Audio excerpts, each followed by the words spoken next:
Tonight we are learning much more about what's next for the Columbia Housing Authority after their chief officer announced she is leaving the organization. Right now, Chris English joining us here in studio. Thanks so much for joining us. And Chris, you spent time today learning about the next steps and also who could be impacted most by all of the changes here.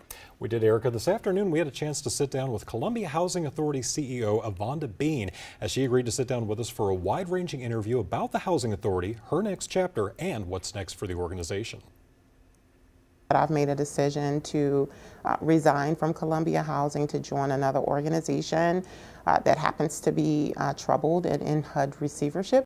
Yvonda Bean says she's looking forward to her next challenge. The Columbia Housing Authority CEO is resigning from her role in the capital city and heading to Indiana to serve as CEO of the Indianapolis Housing Agency. Bean is no stranger to turning agencies around. She started as Columbia Housing Authority's COO in August of 2019, just 7 months after a gas leak led to the deaths of 2 residents and the eviction of 400 others at the now demolished Allen Benedict Court development. Bean says the authority has ambitious plans to build a new community on the now vacant property, but gaining the necessary resources has been challenging. Rebuild actually new housing and even more housing than was on the property previously.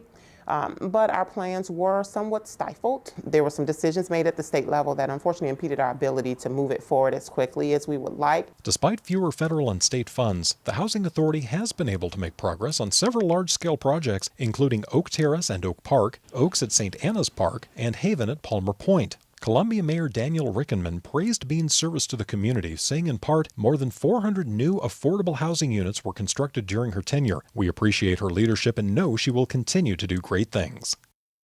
And tonight we've learned that Barry Hill has been appointed interim CEO for the Housing Authority. Meanwhile, Erica, the search for Bean's replacement has not yet started, so the authority does not have a timeline when they'll have that new CEO. And we certainly know you will stay on top of this story as always. Chris, thanks for joining us in the studio. No problem. All right.